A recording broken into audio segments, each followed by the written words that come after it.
Hello, and welcome to another episode of Certified Forgotten. Will always be, we promise, we will be your horror film podcast with 10 or fewer reviews on Rotten Tomatoes.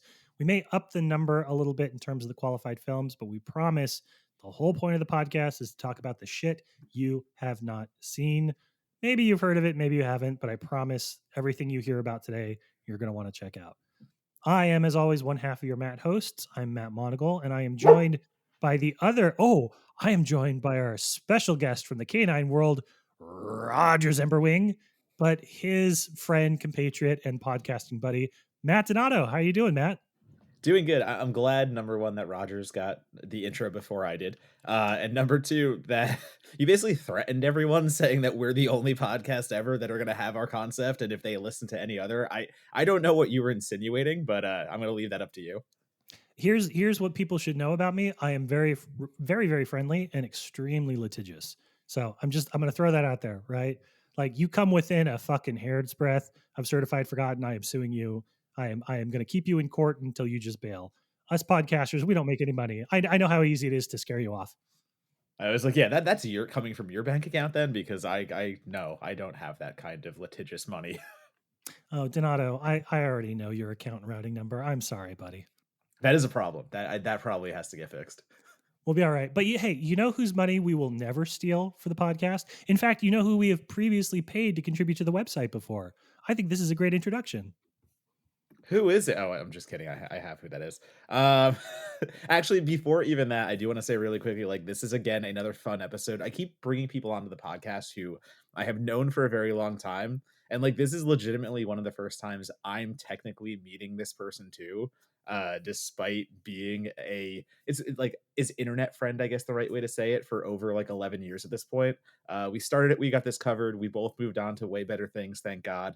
And yeah, you have read this person so far in places like Fangoria, Vulture, doing some work for Regal Movies. They are a brilliant librarian, bringing all of that knowledge to the film world. This is Jem Seddon, not Gem, Jem Seddon. Welcome, Jem. Thank you. Delighted to be here. I love how internet friend makes me sound a bit creepy as well. I'm into it. Well, I think we're all millennials or millennial adjacent. Like, our rules for internet friends aren't what our parents warned us about. We're basically like, oh, I like your movie taste. We'll hang out, on a regular basis at film screenings and film festivals until we become real life friends. That's a square deal, I think. So I want to start, Jem. I'm going to echo Donato here. You are what I consider to be an internet friend, somebody that I've talked to on a regular basis. We have good, similar taste in films, and I love reading about. We're going to talk about aliens in a bit, but I love Yes. reading your takes on a couple of film franchises in particular. But I want to give you a moment at the top of the hour and just say you're a librarian. That fucking rules, and there are few industries that need as much love right now as your local library. So even before we talk about your history to horror, if I'm somebody that's like, I care about literacy, I care about access to the kind of social services the libraries offer, what is something that somebody should do? How can they get involved with their local Oh, library? go to your local library's board meetings and support staff. That's one thing, 100%. Yeah, and visit your local branches and let the staff and let leadership know what it is that you want. If you don't see something in the library that you feel like really represents you, sometimes it can be hard coming from people who work there for those changes to be made. But when it comes from an outside voice, sometimes it's taken on board. I'm trying to talk very diplomatically right now. Sure. Yeah, so that's what I would. Yeah. I don't want to undersell our influence at Certified Forgotten, but the chances of a local elected official in your market listening to our podcast are approaching zero, like at a catastrophic level of zero here. So I think you are good. I'm not going to encourage you to speak with any more vitriol than you want, but I think you would be okay to maybe say, here's how somebody gets a little bit more involved and active if they want to. Yeah, that would be the way to help staff get livable wages, to encourage different sort of collection development. If you're seeing something, if you go to your local branch and you don't see like books or movies that represent what you're interested in or other minorities, then like absolutely talk to staff, talk to the board. Yeah. Awesome. And everyone in the world should own a library card if you don't already, just for the numbers, right? Just for the reporting purposes. Yes. Go to your local branch, open a library card, and then get one in New York City too, because the New York Public Library is really good about, circulating things that may not always be available in your local community. Grandstanding about libraries over. Jem, I want to talk about your history with horror. How did you first fall in love with the genre? Oh my goodness. So just before we get into it, I re-listened to your guys' origin stories this past week. Awesome. And it was so lovely. And you both prompted me. I have made a ton of notes about my own history. And it was so lovely to so many things that you guys both said jump started memories for me that I'd completely forgotten about. So it sort of started with my parents we don't really have like cable in the UK. We kind of do now, but when I was little, sort of in the late 80s, early 90s, like my parents got this satellite dish and it was this like huge deal. And it was under the préci that my grandparents, that my mum's mum and dad from Italy would be able to watch Rai Uno and all these Italian channels. Nice. But that happened like maybe a handful of times. And then my parents just got obsessed with movies because of all the brand new channels. So I have these fantastic memories of like my dad just got me into all these genre movies. I remember when my brother Chris and I were kids, we'd like go to bed and we'd be like just falling asleep, and then we'd hear the door go at the bottom of the stairs, and it'd be Dad, and he's like, "Kids, come down." And we're like, "Oh no, like what's going on?" The first time we thought we're in trouble, and we used to come down the stairs, and he'd be sat in his armchair, and he'd just point at the couch. He's just like, "Sit," and then he'd point at the TV, and he's like, "Watch." Hmm.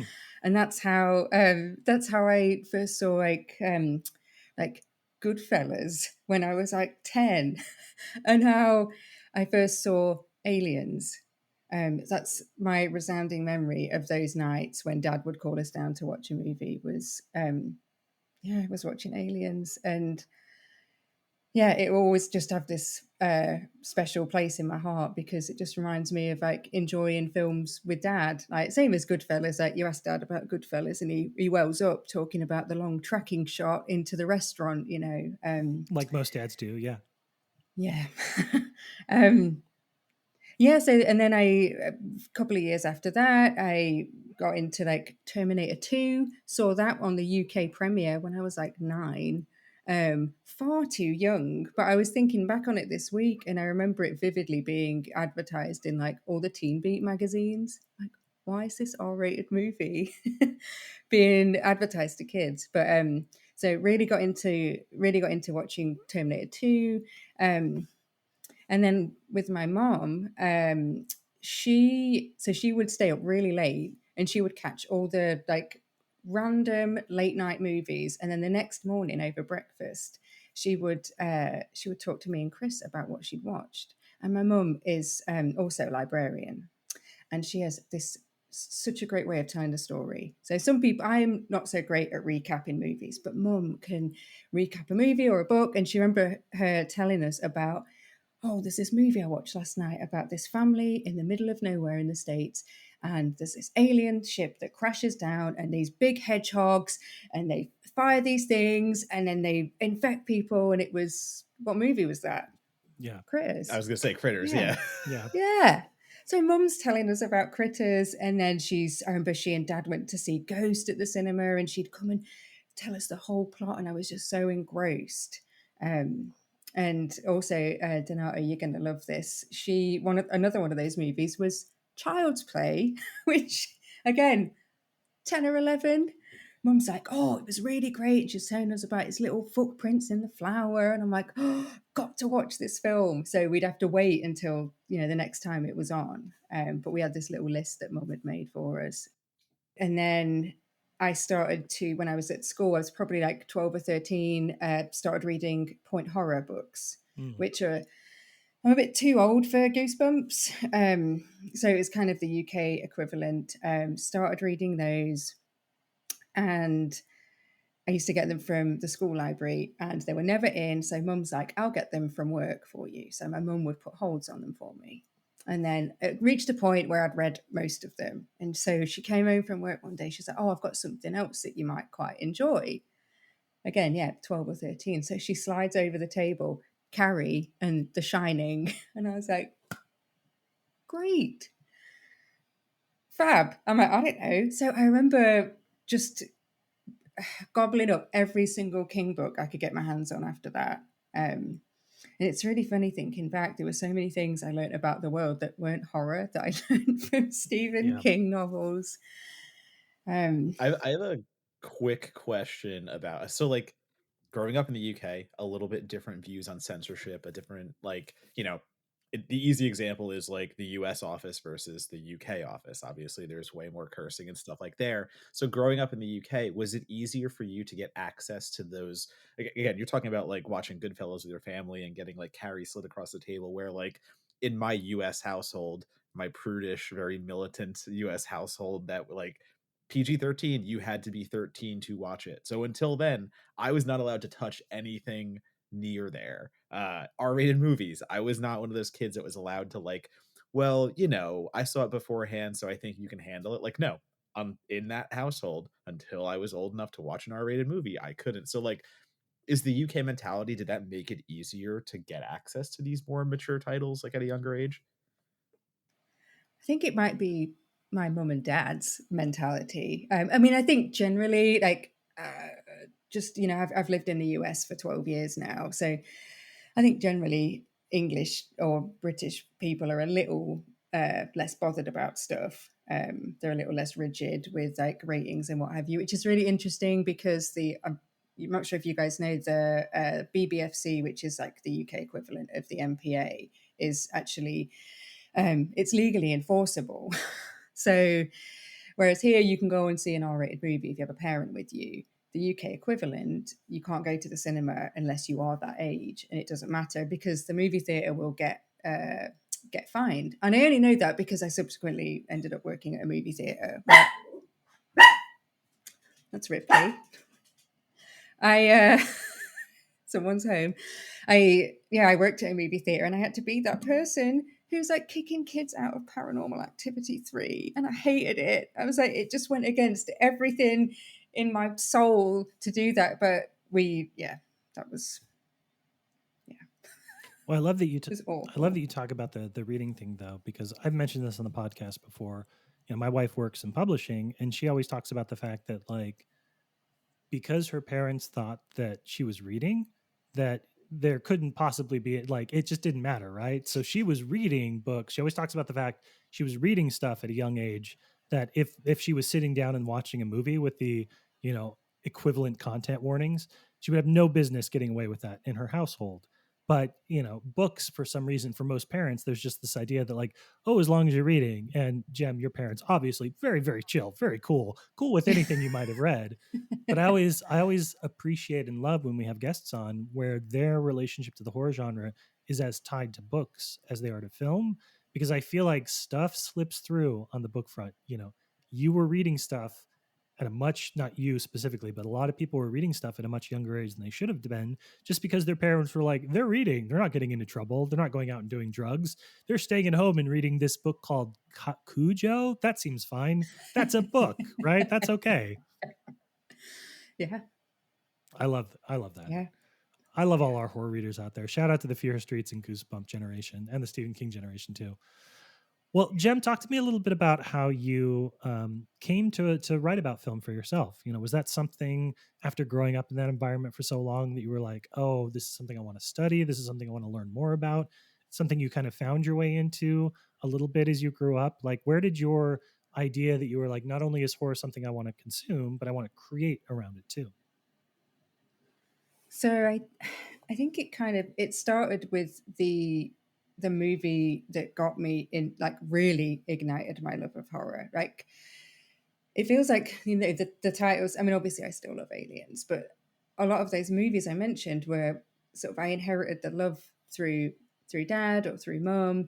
And so when I was about 15, a bunch of my friends, we used to go to the movies like every Friday night. we'd just go and see whatever was gross and disgusting.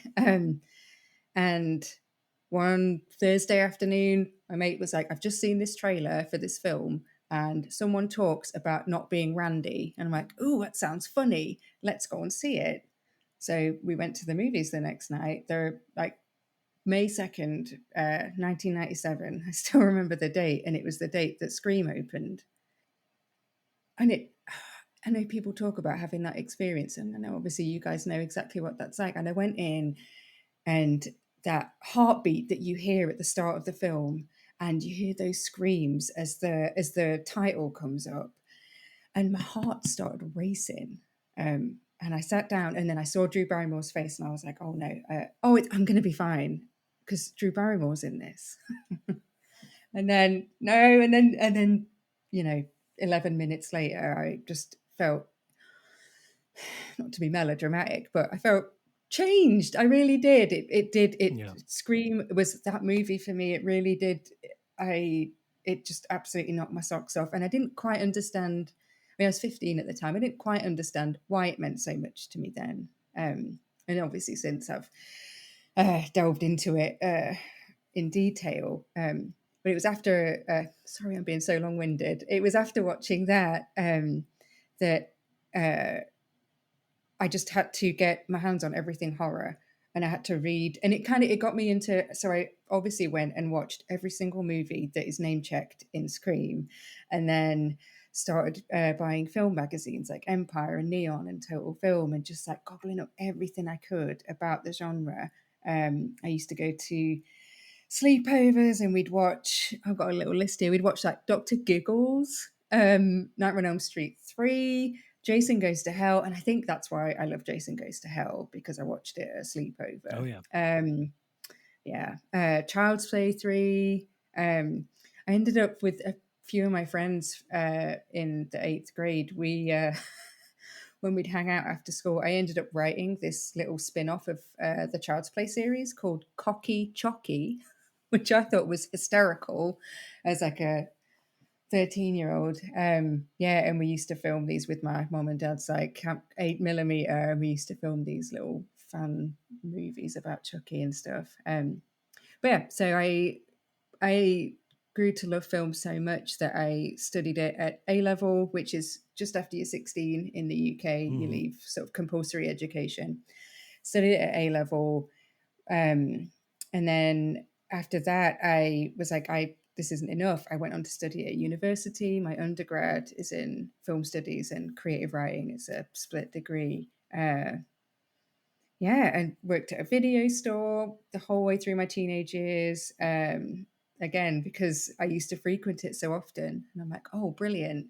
I don't have to pay to watch all these horror movies. Yeah. And went to uni. And then I kind of,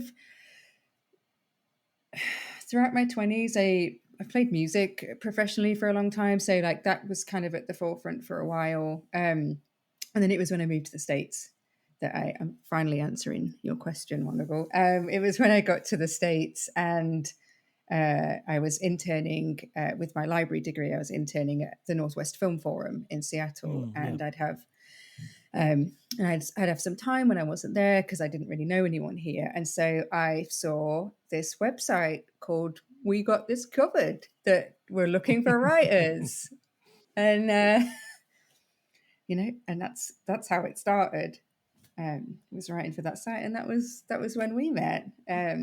We were in the goddamn trenches. And I mean, like, here's the thing too. I think I often have these thoughts and conversations with people, and trust me, like, I do not want to be associated with whatever version of We Got This Covered is there now. Like, I did my writing years and years ago there, but especially now more than ever, I mean, a lot of people like write off like, oh, like anyone associated with this site should be ignored and stuff like that.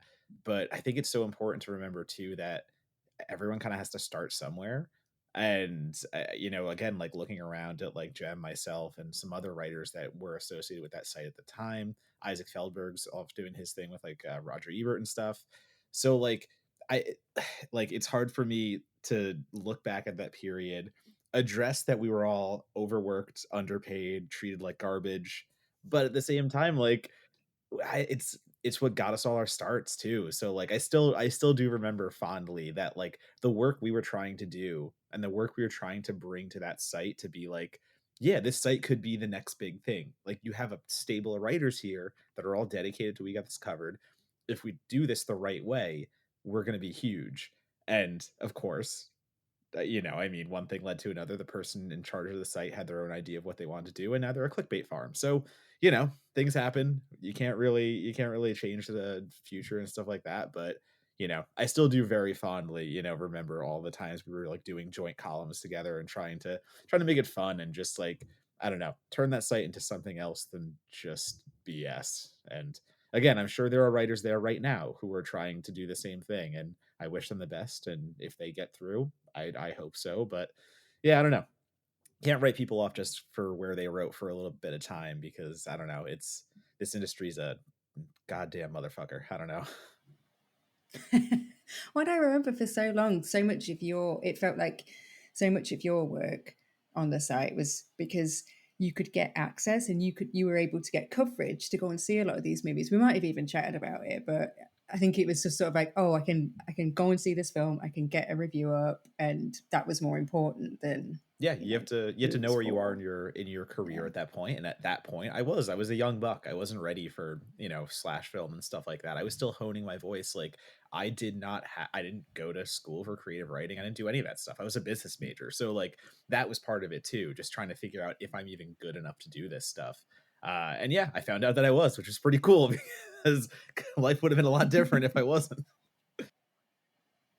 I feel like there's two things I want to say to that. One is I don't want too much time to pass without me recognizing that Cocky Chalky is 100% what I'm calling Matt Donato for the rest of our time together. That is the perfect nickname for my friend over there. Yes. But the other thing is I feel like it's a rite of passage. It's a coming of age to associate yourself with the site, that you're like, I'm going to give a lot of myself to the site, and together we're going to rise above sort of that third or second tier status we have and move into the upper echelon. And it doesn't end up happening. So the names of the site can change, right? It could be We Got This Covered, it could be Film School Rejects, it could be like whatever you want it to be in terms of where you kind of cut your teeth. But at the end of the day, that's kind of we all ended up in the same place, which is where we got into a place where we could learn the trade and make some good relationships and make some good friendships. And if that site didn't end up being the thing, hey, we learned a valuable lesson along the way. Also, Jem taught me a lot of great British UK slang along the way. So that was always our conversations, like a Buffett or something. I'm like, what are you talking about? You just say words and I'm like, Like, I also don't know. you're making them up. Was it just a joke the whole time? You're just Yes. making things up to teach them to me, and now I'm saying them in public with my British friends. And That's how slang starts. God damn it! Oh, Donato, that's classic Cocky Yeah. Chalky. Yeah. All right. Well, okay. So talking about your writing career, talking about the things you've been interested in, I have been patient. I want to talk to you a little bit about Alien too, because one of my favorite things that I find when I, build relationships with other writers is like, what's the thing, right? Like, what's the thing that they've spent the most time thinking about, caring about, and writing about? I've learned a shit ton about the Alien franchise from going back and reading some of your old writing. You've talked about everything from like the comics to the books and the films. I know that you're super excited about the fact that we're about to get not only a feature film, but a television series in 2025. So I want to know, when did Alien become something you were like, this is an area I'm going to stick a flag in and be like, if you need a good writer about the Alien franchise, come talk to Jem. Oh gosh, I think it was as soon as I started writing anywhere, I just was desperate to write about it, and especially the pieces I wrote for Inverse, pitching a series to them about. I really want to uncover these, and I can't believe that was 10 years ago, but it was wanting to uncover, previously untapped parts of it. And, I was trying to find a copy of that Operation Aliens cartoon pilot, which has since been debunked. It doesn't exist. And, yeah, I think it's that thing of I always wanted to talk about it because it, it just reminds me of my dad and Yeah. reminds me of those sort of early times when I used to hang out with him watching it. Yeah. Is there, I'm Yeah. going to tie into the librarian piece again. One of the things that I think of when I think of the librarians that have influenced me is the notion of like their job is to get you excited about something, right? It could be reading, it could be film, it could be research, like whatever when you walk into that library and you're like you have in the old days when we all grew up in like an index card in your hand or a bit of scratch paper with a book title on it. They're there to help turn your enthusiasm into resources that creates a perpetual motion machine where that's the thing you're going to be excited about forever.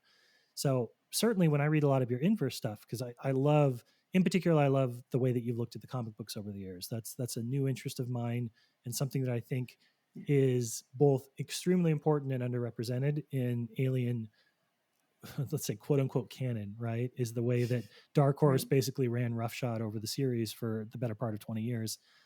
Is there an element of that to it too, where you're talking about like, this is what gets me excited and I want to get you excited about it too. So I'm going to write about stuff that I think will turn a new generation into fans and appreciators of this franchise.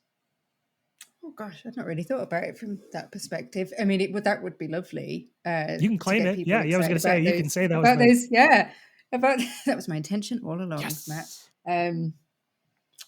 Yeah, I think my love of the tie-in novels and the comics. I'm just frankly flabbergasted that for saying how many iterations and different versions, like games and like movies, and now we've got this show. Like how none of them have really jumped into any of those and done like straight up adaptations, because obviously AVP didn't quite accurately represent the comic. Mm-hmm.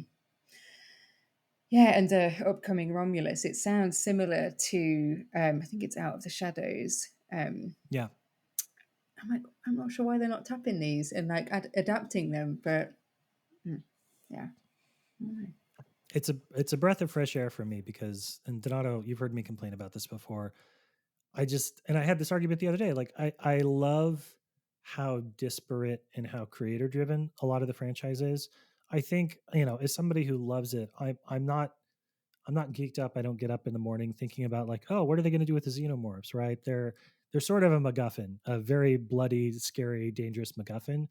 But what gets me excited about the franchise and what I love talking to other people about is just the notion that like it seems like every creator kind of has a little bit of carte blanche, right? And in an era where we are really doubling down on the Disneyfication of everything, where like every television show has to be, meticulously part of the canon of every movie. And like, if you see the new movie, you got to watch 3 television shows and 4 films in order to truly understand it. I love the fact that Alien historically has just been a franchise where they're like, what if this scientist like wanted to fuck aliens? Let's do a whole fucking book about that. And they're like, and what if the aliens were actually ghosts? That's fine. Let's do that too. Nobody is at the wheel. And I love that about the franchise. Yeah, it does create some unusual. Yeah, you just can't really. It's not been sort of prescribed. It's not been pre-written. Yeah. Yeah. No, I was Sorry, gonna Matt. say, I think like again, that's the great thing too. It's a franchise that continually, it would be the easy thing to take the comics and say, cool, movies. Like we have the template here. And again, as much as that could be really awesome in some aspects, like if there's a really good run of comics, obviously like y'all are the experts, I'm not, but like there's a comic book that you love in the Alien franchise and all of a sudden became a movie, I'm sure that'd be great. That'd be so cool.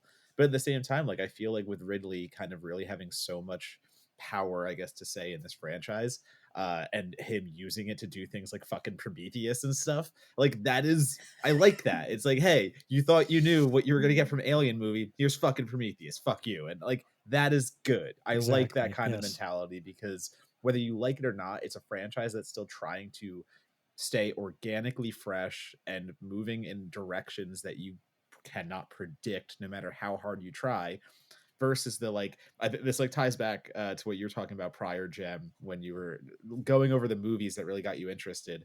And I love how they're all those like offshoot sequels, like you're like, yeah, I was watching Jason Goes to Hell and Child's Play 3, the beloved ones from the franchise everyone talks about. But like again, without movies like that, I think you lose some of the magic in the franchises, because if you are not trying something that is out there and trying to push your audience and trying to do something inside a franchise that can become very stale, then like what's the point? Like I mean, that's I my my Jason Goes to Hell is Jason X. That's the one for me that I'm like, yeah, I'm gonna champion that all day, every day, and I don't give a shit. Like, they tried something so bonkers crazy that I can't let go of it.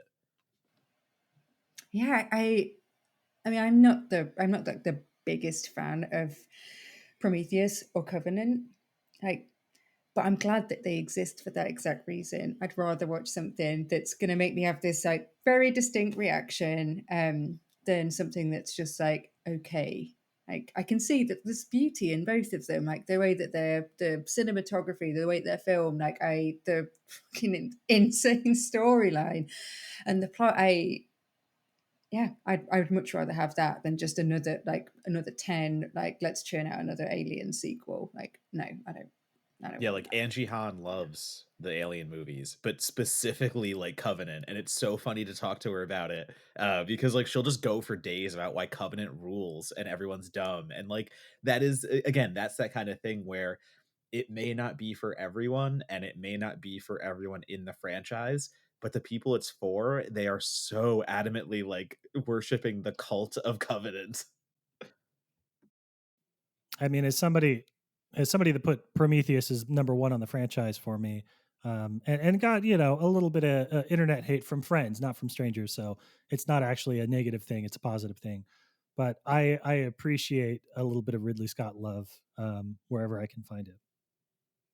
That is insane. That is crazy ranking. But I You're wrong. no, oh my god, in the whole It, franchise. Wait, so really?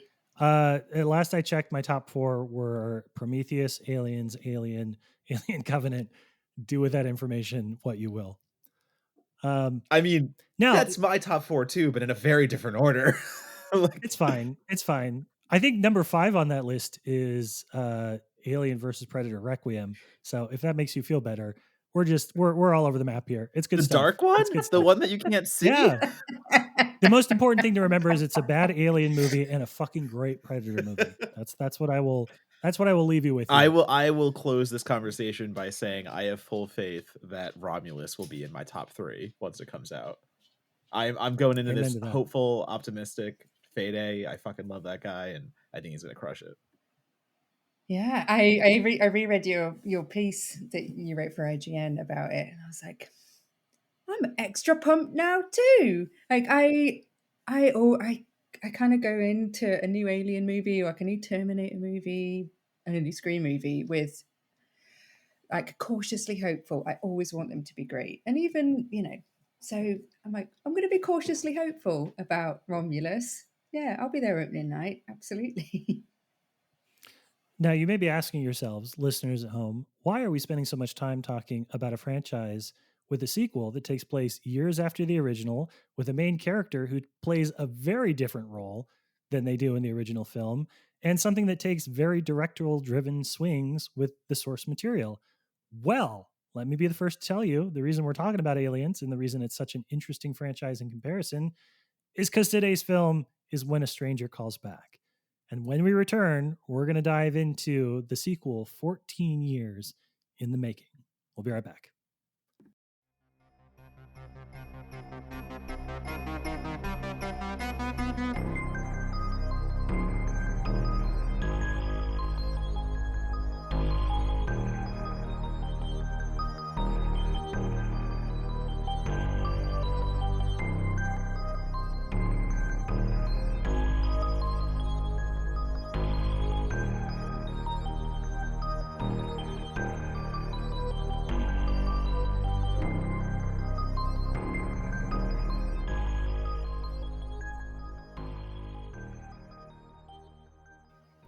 Welcome back. So, we're going to talk about Fred Walton's When a Stranger Calls Back today.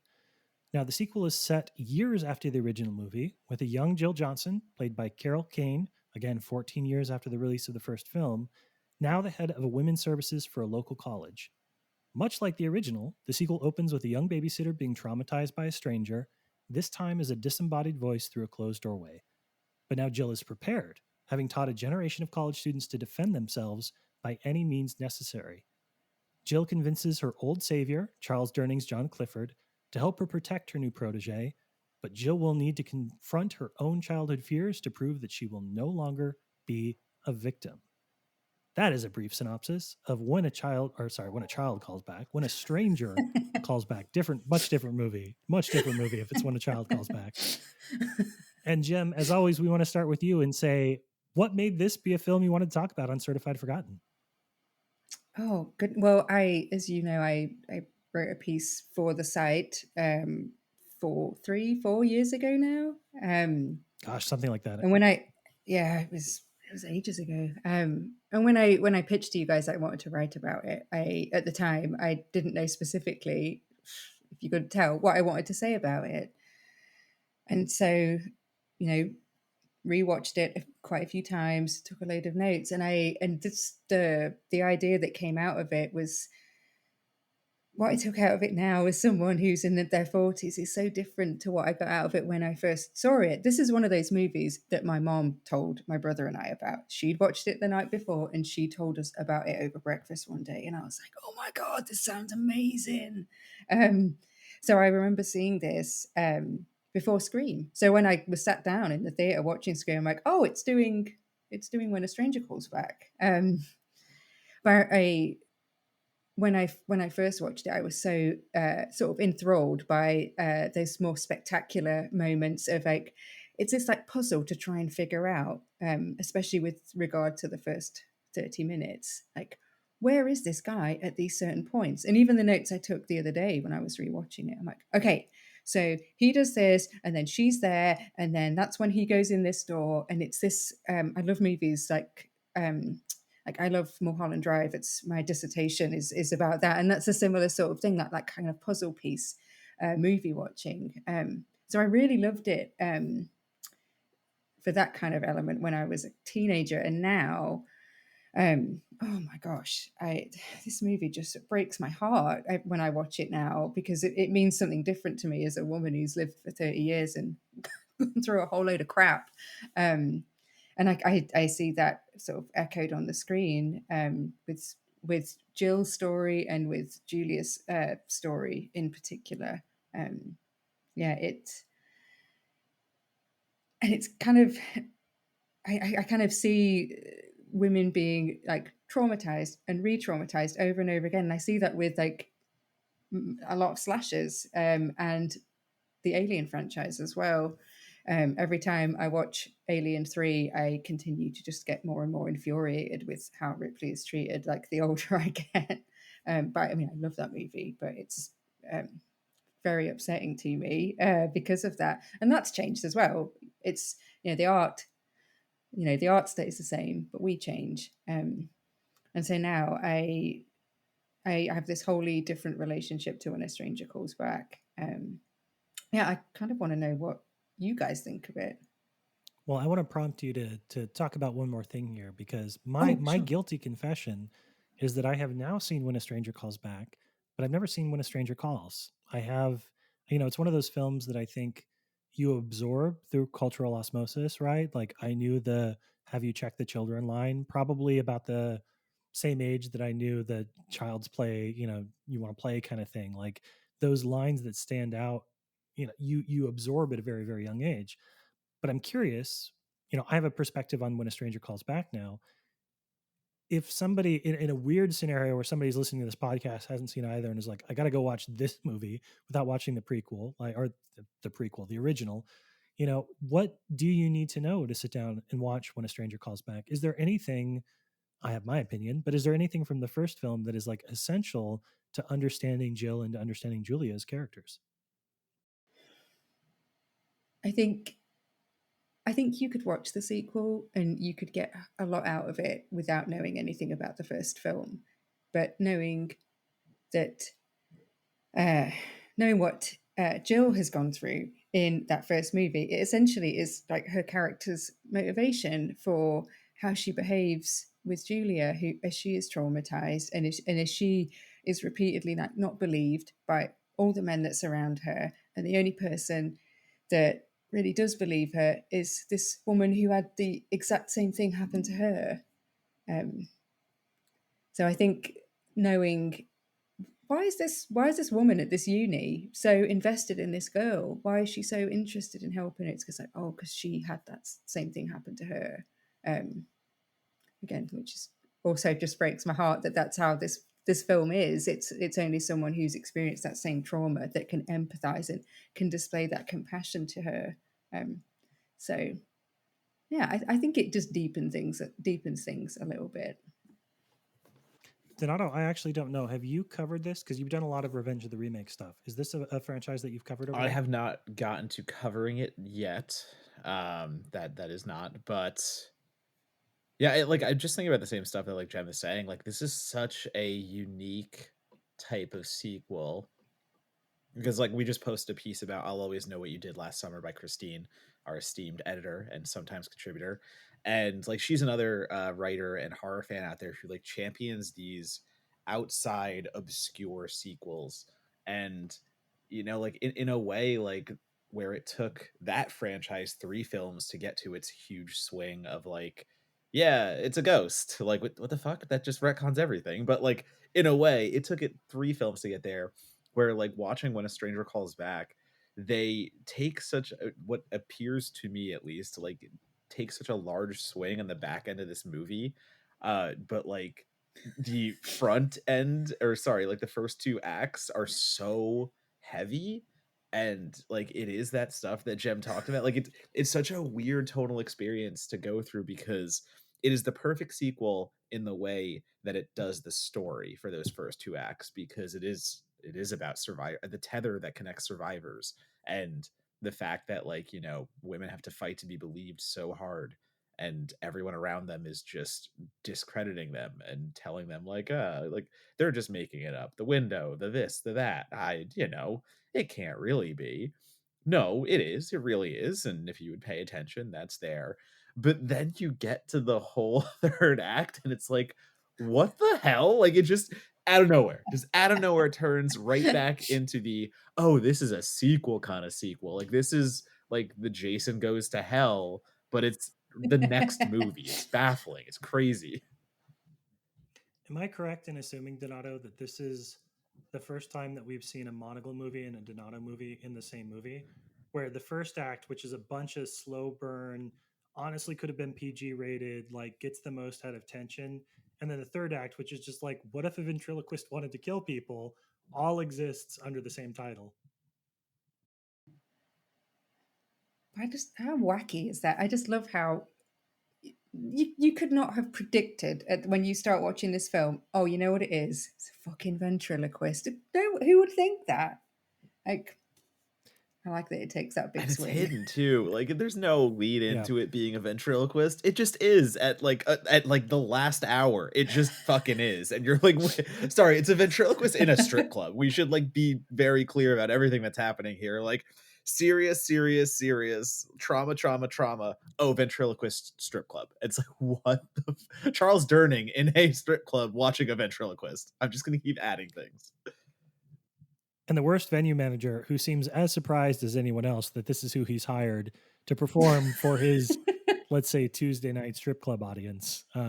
Really, and it's heavily implied that he understood that he was hiring a ventriloquist, but that this guy went like off the accepted ventriloquism, like the presentation that he gives in the third act. It's not that he is a ventriloquist, it's that he did different types of ventriloquism than the strip club owner was expecting, and that's the real problem there, which is a sentence I could spend a lifetime unpacking, I think.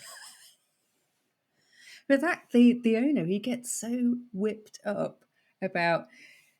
I find that what the stranger is saying on stage, it doesn't seem that inflammatory. He's just kind of like, oh, like nothing means anything, and like we all wear masks, and he's talking like in these very broad phrases, and then the manager's just getting so like furious about him, like. So we I'm not talked quite sure I understand. we talked a little bit earlier about comparing this to Alien, and I think one of the things that's interesting to me is the way that they have Carol Kane reprising her character from the original film. But I mean, you hit on this when you were talking about it, Jem, going from sort of like the victim to the aggressor or the defender in terms of protecting young Julia, somebody that's going through the same thing that she went through at that age. So I want to know a little bit, since I haven't seen the first film. What is the experience of watching this one actor, Carol Kane, play this character at two different points in their development, at two different, on two different sides of this really horrible and traumatic experience. It feels like a very accurate portrayal of someone who has, because I found in my personal life that people who have experienced trauma tend to be kind and compassionate and very open and welcoming, and they just want to help. And that's her through line from being someone who is tormented by a serial killer and then now becomes this person who is able to spin that. She's gone from being someone who's sort of quite brittle and afraid, which is completely understandable, and she's evolved. But I kind of, the thing I love about her and about Julia is that they're both final girls, but they're not like the final girls that we envision in our minds when we say that phrase. Like they're not like, Nancy who's into survival, Sydney who's got a fucking gun, and Laurie Strode in the Halloween, the remake trilogy, not H2O because that one is fabulous. But they're both different types of survivors. They have this like quiet fortitude instead of being like very brash. They don't want to instigate it. They're not trying to like go out and find it. Like Julia just wants to be left alone. She's not out there like ready to do anything. And the minute that she decides, oh yeah, I am going to get a gun, it's sort of her downfall, really. She sort of goes against the grain of who she is. So I really like that it portrays them in a different light. Yeah. Well, and like also looking at other franchises. So number one, I mean, like looking at franchises where Sydney does get that act again, like with the like you have some final girls who get to go into sequels and evolve and continue to be the final girl and continue like to be in control. But then you also have some franchises that like absolutely disrespect them, where whether that be Friday the 13th Part 2, where like the sole survivor from the first movie is killed off in the opening of the sequel. And it's like, oh, okay, so they were able to survive the first one, but they were literally just a throwaway opening kill for the next one. Or the Fede Alvarez produced Texas Chainsaw Massacre movie, which again just completely tarnishes and literally throws a legacy character in the dumpster. And I know some people find that very funny, like a commentary on franchise filmmaking, and I understand that argument of it, and I understand that like everyone's allowed to have their creative right. But when like the psychology of it and the psychology of like allowing someone to survive but then killing them anyway in like a sequel just for kicks, like if you don't earn it, like there's nothing there for that. So I do appreciate that. Once again, this very I would have loved to have been in the room when your mother, Jem, was explaining this movie to you, because this can sound like a very silly fucking movie. But at the same time, it is very thoughtful Yeah. with Carol Kane's character and how, once again, like they aren't put in danger in a way. Like Carol Kane's character, towards the end, yes, let's say that, but like for much of the movie, they are the one that is in control, and they are the one that is like investigating, and they are the one that like it feels like they're past everything from the first movie. And I don't know, that over victimization, that idea that like for a slasher movie to be successful, the same woman has to endure trauma movie by movie by movie. That's not really here. And especially for when this movie was made, that is actually quite fucking progressive and really intelligently done. Yeah. Yeah. And I was watching an interview with the director, Fred Walton, and he had hoped that at the end Julia would die from her injury, and then the Showtime said, actually we really want her to live, and he was pretty good about it. He thought the ending when Julia gets wheeled in alongside Jill, he said he found it quite twee and he wished that they hadn't done it, but I'm really, really glad that they did. I would have been so devastated if, I know it's within the same film, but that one character who endures something so horrific and then 5 years later is gaslit repeatedly for months and months, just trying to go to college, just trying to like live a life and like maybe have friends, and she can't even do that with this bloke prodding her and coming back into her life. And I would have been very, very upset if she'd have died. I'm really glad that they both lived. Yeah. And then again, this is in the same movie where the stranger is a chameleon who can throw his voice. And I kind of really love Yes. that as a villain for this type of film, because the idea that, like, is he inside the house or not? In Scream, it's very simple. He's either in the house or he's not. Or sorry, whoever, whichever Scream movie it is, they are inside the house or they are not. But in this movie, where, it's all about when a stranger calls, when someone knocks at the door, you think they're outside, but like the fact that he can throw his voice places and make it seem like someone's outside when he's really in, that kind of subversion, again, it sounds very daffy, but it works. It does work here. And is his camouflage moment at the end, again, very ridiculous when he's supposedly camouflaged into pipes and bricks in an apartment? Yeah, insane. Absolutely insane. But is it kind of endearingly funny? I think, yeah. It's a commentary on just like that person can be there, and yeah, that's maybe one of the least successful but hilarious moments. I would credit it there.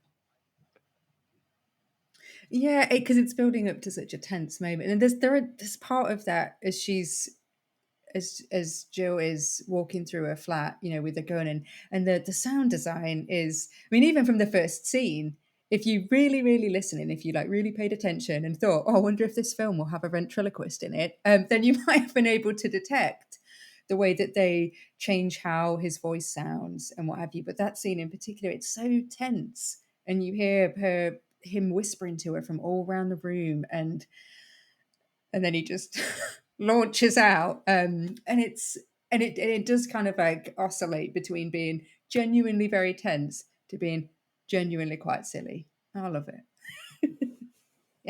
It was fascinating to watch this for the first time because I knew, I typically go into a movie without digging too much in the details about it and then go look up, the production, the release afterwards, all like the good stuff. But all I knew about this going in was that this was a made for TV release. And for the first hour of the film, I genuinely assumed that this was like a like a ABC, NBC broadcast television release, because really the first hour of the movie, there isn't a knife, there isn't a gun. There, like, the scariest thing that happens is an empty trench coat on a sidewalk. That's it. That is like the most dangerous imagery. And what the film operates under is the uncertainty of not knowing if somebody on the other side of a door is trustworthy, the gaslighting feeling of saying, like, I know that I put this here and it's moved, and if I tell somebody else about this, if I tell the cops about this movie's very ACAB, if I tell the cops about this, then they're going to think that I'm just being hysterical and they won't support me in any given way.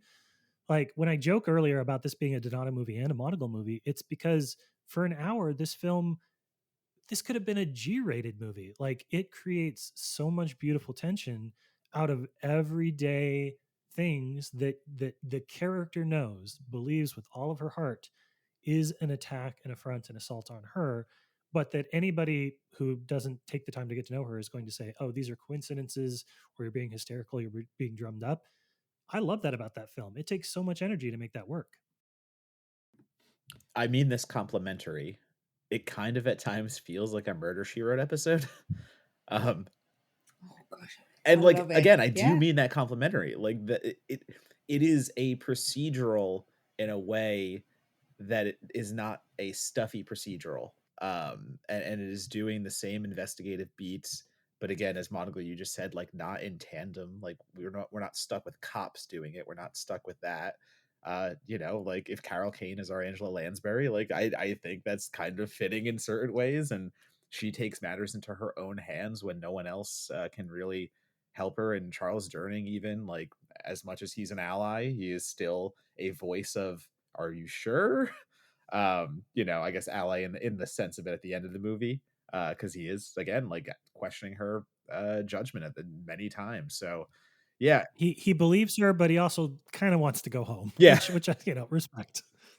He's tired. He wants to do that. But yeah, so I understand what you're saying in that sense, because it is a large part private eye kind of film, with a heavy heart and, a lot of unfortunate experiential knowledge, and all of that stuff. It works somehow. It's sometimes you can tell the made for TV quality. Some of the edits aren't that great. Some of the fadeaways to, like, you could tell that's where a commercial would be. Which actually made it perfect for Freevee, because like those moments were where the commercials hit, and I was like, oh hey, like this is great. But those aside, again, it's one of those sequels that you just look at, and it doesn't take five fundamentally the same template sequels to get there.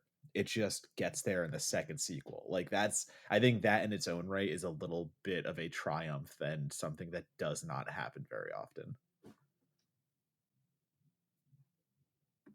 And I do deeply respect Fred Walton for basically saying, when asked about making a sequel, immediately afterwards he was like, "I have no ideas."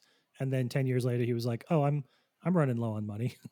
Like, in the interviews that I've read, he was basically like, living in LA is expensive. So I was like, "Hey, I definitely have an idea to When a Stranger Calls," which we joke, but how many really truly incredible horror sequels have come from a studio protecting the rights to a property they own, or a director looking to reestablish themselves, or a star looking to bounce back from a down streak? Like, the history of horror is the history of somebody being like, I would like to be able to upsize my apartment next year. Let's go find something good. Or now just afford Los Angeles rent. Yeah, Upsize it. truth. Not upsizing anything, just trying to stay here. Yeah, well, hey, if you're making horror films and you're living in LA proper, you're doing okay. So that leads us to kind of the last question we like to ask on the podcast, Gem, which is the notion of how something finds its audience, the audience that it deserves, even if not the one that it has right now. Obviously, this has a leg up on a lot of the movies we talk about because it's the sequel to a very, very popular and very well recognized horror film, but made for TV movie, sequel 14 years after the fact, kind of a retread in the eyes of some genre fans. How do you think, or what would you want When a Stranger Calls Back to do in order to, get the same level of respect that some of these Scream sequels do, that other movies that are actively playing and toying with the conventions of the genre get when they talk about 2, 3, or 4 movies down the line? Yeah, it would be. I mean, it's just like harking back to what you were saying about there's just for the first hour of the film, we don't see a gun, we don't see a knife. There's all these very small everyday things that we see, and I don't know. I like that it doesn't go for like. I mean, it's R rated, but it doesn't go for that through like gory means. It's just so peculiar. It's just so odd. And I think that's why it works so well as a sequel, because it's not trying to do. I think it's trying to make up for some of the shortcomings of the first one, which essentially we don't see Carol Kane for a really big portion of it. So it's trying to make up for some of that, and yet add its own. Like, I mean, it feels a little bit like Fred Walton was like, "Oh, I'm going to write this script," and then no one else looked at it, and they were like, "Great, go into production," because it's just so odd. And it's like you were saying, Matt, about the random sequels that I have a soft spot for, and this feels like one of those because it's just doing something that I feel like the more recent Scream films have been a little bit too by the numbers for me. They've not done anything surprising. They've not done anything that's really shocked me, and this does. Is that me now? Yeah. So I mean, it's hard to say how this can have that second life, that resurgence, because how do you sell this movie? I mean, like that's really at the end of the day, like how do you sell this to a hardcore horror fan who wants ultimate tension, suspense in the most straightforward horror way? It doesn't really hit on those notes. It hits on the notes we talked about, and if you're ambitious, patient, and accepting enough, I think it is definitely a great case study of a sequel that does everything we talked about and doesn't play by the books and throws like the sequel handbook out the window, which is great. That is amazing. But then you have to think about how many people don't really want that either. And like it's unfortunate, you know, like it's we talk about a large genre, and there are some people, even just using me today as an example, like I despised tarot. I can say that because the embargo is broken because they wouldn't let me see it beforehand. And like it's going to be someone else's good time movie, and that's good. I'm glad that there will be enough people out there, like probably earlier horror fans, who haven't seen a bunch of horror, who will look at tarot and go, "That's great," and have fun with it. Let it be your sleepover movie and stuff like that. Um, Unfortunately, when a stranger calls back, isn't it can't be that movie. Like you have to have a real appreciation of the weird stuff. You really got to get into like that back end horror, and once you do, I think you'll find more of an appreciation of it. So the only way you can really get a handle of this one is by watching the first and looking at somebody and going, all right, let me tell you about the sequel with the ventriloquist, and then having them be like, all right, I'm in, and just showing it to them immediately. I think it's really, this one has to be that in the moment, in person sell. I can't really see it getting the Vinegar Syndrome, Terror Vision resurgence, or you know, even just hitting Shutter, because this one is so connected to the original. You really do have to see it to understand why it is so good. Because if you just happen upon it without having seen the original, you know, I mean, like Monocle, like you were able to appreciate it obviously and understand what's going on. Like you just said, it's really ingrained in pop culture, but other people that maybe might not know the original are going to watch this and go, well, why is it so important that Carol Kane's here, and the relationship and all those things. So yeah, this is a show your friends kind of movie, and kind of live in that moment. I mean, you bring up some good points, Cocky Chalky. I think that there are Fucking god damn it. it's stuck. I'm keeping it forever. You know, I think that the one thing that I'll add to that is that this is a horror movie, not just for horror, not specifically for horror fans, but for horror sequel fans. If you are somebody who loves how subsequent movies in a franchise play against or for or with the ideas introduced in the original movie, like if your I, ideal version of a sequel is A New Nightmare, right? Something that is just willing to completely break the mold and play with the original film in new and interesting ways. I think you're going to love this film. I think When a Stranger Calls Back is such an interesting deconstruction of what a horror sequel should be. And I think a big piece of that is actually the time difference, right? Like, I think it's the fact that they had to play Carol Kane's character as the elder statesman because 14 years had passed and she couldn't play, you know, the teenage babysitter anymore. And she was playing an adult, you know, even in the original film as well. So I think that is the niche for these. If you are somebody who loves horror sequels, if you are somebody who loves seeing movies that take big swings with the source material, that walk this fine line between respecting and subverting what you saw in the original movie, I think that this is a Mount Rushmore type film for you. I think this does really, really interesting things.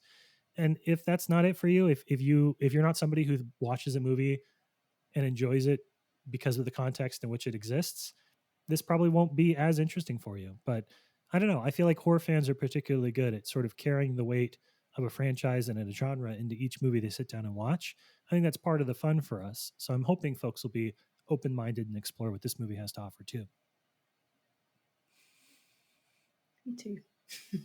That's it. That is our sales pitch for Fred Walton and for When a Stranger Calls Back. Jem, it was so great to have you not to take your words from the page and bring them to life here for us too in the podcast episode. And I want to give you an opportunity here to, you know, grab the mic and shout out anything you may be working on. Where do people follow you on social media? Where do they see what you have in the queue? If you're writing about Alien, and I hope you're writing about Alien when the new movies come out, where do people go to see that? Thank you. You can find me on Twitter. I will never call it that other name. Gem_Seddon. I also run a horror movie location website called Highway to Horror, where I visit horror movie locations and I do extensive research on the production history and write those up. I film, I take original pictures as well. I should have mentioned this earlier, Monagle. I actually visited a couple of weeks ago the beach from the opening of Aliens 3. Okay, that's There's awesome. a I'm very into that. and it's one of the only real life locations from the original Alien trilogy, because obviously they were all filmed on at the studio. Yeah, so I got to visit that beach where there's all the cranes on Fury 161. Yeah, that was really surreal, and it was beautiful. It was a beautiful day, and got to visit where the EEV crashes into the water. So all this kind of thing is all on my website. So yeah. Donato. You can find me, Matt Donato, at Donato Bomb, as always on Twitter, Letterboxd, Instagram, Blue Sky, the Tiki Talkies. I never plugged this. I should plug this more. I have a weekly live stream with Perry Nemiroff where we talk bullshit and yell at each other about movies, and it's great. It's wonderful. I also have a list coming up of the 50 best sci-fi horror movies of all time. So look yeah. for that on Inverse coming soon, and I'm sure no one will have any disagreements on it. I can't wait for the feedback. I don't know what you wrote, but I know that you're wrong. I'll spoil something. I started it with number Hey. 50 at Doom, and I'm like, fuck you, Doom's good, let's go. So I'm gonna get so much hate. Oh my gosh. I need an adult. As for myself, you can follow me at monocle.bluesky.app or whatever the chart string is.